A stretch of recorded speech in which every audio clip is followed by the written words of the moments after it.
জনাব যুদ্ধাপরাধের মামলায় জামাত নেতা এটিএম আজহারুল ইসলাম খালাস পাওয়ার পর আপনি একটি সংবাদ সম্মেলনে বলেছেন, জামায়াতে ইসলামী বা তার কোনো নেতাকর্মীর মাধ্যমে কেউ ক্ষতিগ্রস্ত হয়ে থাকলে তার কাছে নিঃশর্ত ক্ষমা চাই। এই ক্ষমা প্রার্থনায় কি ৭১ মুক্তিযুদ্ধের সময়টাও আছে কিনা সেটা সেদিন আপনি স্পষ্ট করেননি, আজকে এটা স্পষ্ট করবেন? মানে আপনি অনেকেই প্রশ্ন করছেন যে জামায়াতের মাননীয় আমির ক্ষমা কিসের জন্য চাইলেন, মানে ৪৭-এর পর থেকে শুরু করে আজকে পর্যন্ত, শুধু ৭১ না, ৪৭-এর পর থেকে শুরু করে আজকে পর্যন্ত আমাদের দ্বারা যত মানুষ যত জায়গায় কষ্ট পেয়েছে, কেউ যদি ক্ষতিগ্রস্ত হয়ে থাকে, সেই মানুষগুলো তাদের সকলের কাছে আমি বিনা শর্তে ক্ষমা চেয়েছি। কেন ক্ষমা চেয়েছি? আমরা মানুষ, ইন্ডিভিজুয়াল মানুষ যেমন ভুল করতে পারে, মানুষের সমষ্টি একটা দলেরও বিভিন্ন ভুল সিদ্ধান্ত থাকতে পারে।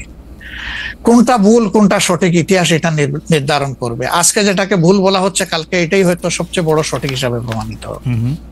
আর ইতিহাসের পালাবদলে রাজনীতিতে সবাই জিতে না, কেউ জিতে কেউ হারে। আমরা আদর্শবাদী একটা দল, আমরা বিশ্বাস করি আমরা মানুষ, ভুলের ঊর্ধ্বে নই। আমাদের দ্বারা, আমাদের সহকর্মীদের দ্বারা মানুষ বিভিন্ন ক্ষেত্রে কষ্ট পেতে পারে, ক্ষতিগ্রস্ত হতে পারে। আমি সব কিছুর জন্য কোনো শর্ত আরোপ না করেই মাপ চেয়েছি। ওকে, মানে ৪৭ এবং মাপ চাওয়ার মধ্যে কোনো পরাজয় নাই, অবশ্যই নাই। ৪৭ থেকে আজ পর্যন্ত যে কোনো কিছুর জন্য মানুষ আপনাদের কাছ থেকে যদি কোনো ধরনের আঘাত পেয়ে থাকে, তার জন্য আপনি দুঃখ প্রকাশ করেছেন বা ক্ষমা চেয়েছেন।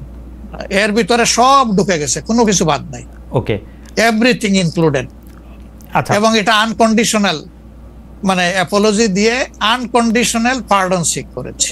এইটা কি ডক্টর শফিকুর রহমান, আমি আসলে যেহেতু আপনার সঙ্গে আমার মানে নানা সময় কথা বলার সৌভাগ্য হয়েছে, মানে পর্দার বাইরে পর্দার ভিতরে, সেটা আমি জানি বলেই আমি আমার প্রশ্নটা করছি যে আপনি যে ৭১টাকে এই ৪৭ থেকে আজ পর্যন্ত একসাথে বললেন, এর কি কোনো বিশেষ কারণ আছে নাকি? মানে